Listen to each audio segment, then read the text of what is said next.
भूत की कहानी। भूतिया पेड़। रामनगर नाम के एक शहर में राजा रणवीर सिंह का राज हुआ करता था। वो हमेशा अपनी प्रजा के हित में कार्य किया करते थे। वहाँ की प्रजा बहुत खुश रहती थी। एक दिन गिद्ध आकाश में भूतिया पेड़ के बीज लेकर उड़ रहा था। जैसे ही गिद्ध रामपुर पहुंचा तो उसके मुंह से एकदम बीज रामपुर के बीचों बीच गिर गया। बीज भूतिया था, इसलिए अगले ही दिन वो पौधा बन गया। वहाँ के स्थानीय निवासियों ने जब पौधे को देखा तो हैरान रह गए, क्योंकि पौधे का रंग काला था। बाद में लोगों ने आपस में चर्चा की और यह समझा कि ये खेत में उगने वाला कोई घास पात या वनस्पति होगी। दूसरे दिन वो पौधा काफी बड़ा हो गया। लोगों को और ज्यादा दुविधा हुई कि एक ही दिन में ये पौधा इतना बड़ा कैसे हो गया। होते होते वो पौधा तीसरे दिन में पेड़ बन गया। समय बीता और लोग भी तेजी से बढ़ने वाले पौधे के बारे में सोच सोच कर परेशान हो रहे थे।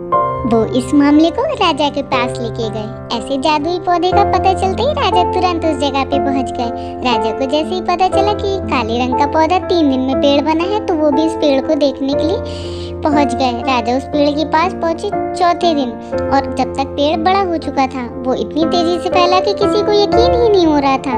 राजा समझ गए कि रंग काला है, इसमें जरूर कुछ जादू टोना है। इसी सोच के साथ राजा ने घोषणा की, जो भी इस पेड़ को खत्म करेगा उसे वो इनाम के तौर पे 1000 सोने के सिक्के देंगे। यही नहीं, राजा ने यहाँ तक कहा, पेड़ को खत्म करने वाला व्यक्ति मेरी मृत्यु के बाद मेरी राजगद्दी पाने का भी हकदार बनेगा। इतनी बड़ी घोषणा सुनने के बाद हर कोई पेड़ खत्म करने के लिए अपना दिमाग लगाने लगा। राजा के सारे चतुर मंत्रियों ने भी तरकीब लगाई, लेकिन पेड़ को कोई नष्ट नहीं कर पाया। किसी ने पेड़ के आसपास आग लगाई तो एक मंत्री ने उस भूतिया पेड़ को हाथियों तक से खिंचवाया, लेकिन पेड़ को कुछ भी ना हुआ।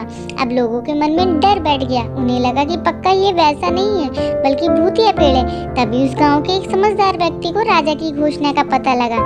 जानकारी मिलते ही वह अपने गुरु के पास भूतिया पेड़ से जुड़े रहस्य को जानने के लिए पहुंचा। गुरुजी ने अपनी ध्यान की शक्ति को एकत्र करके उससे पूछा, क्या तुम पेड़ को खत्म करना चाहते हो?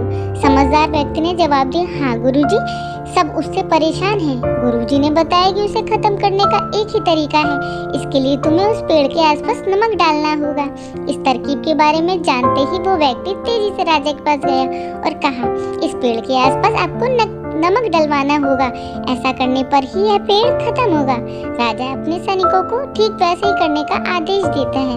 सैनिकों ने मिलकर पेड़ के चारों ओर खूब सारा नमक डाल दिया। नमक डालने के एक दिन बाद ही पेड़ का आकार कुछ कम हुआ। होते होते 5वें दिन तक पेड़ एकदम छोटा हो गया। उसके बाद गलकर वो गायब ही हो गया। उस व्यक्ति की तरकीब काम कर गई और राजा ने खुश होकर उसे इनाम की 1000 सोने की मोहर पहले दी। उसके बाद एक पत्र दिया जिसमें लिखा था कि वो राजा के मरने के बाद उसकी गद्दी को संभालेगा। वो समझदार व्यक्ति खुश होकर अपने घर चला गया। कहानी से सीख, ऐसी कोई मुसीबत नहीं होती जिसका समाधान न किया जा सके। जरूरत तो है बस धैर्य और समझदारी की। अक्लमंदी से बड़ी मुश्किल को खत्म किया जा सकता है।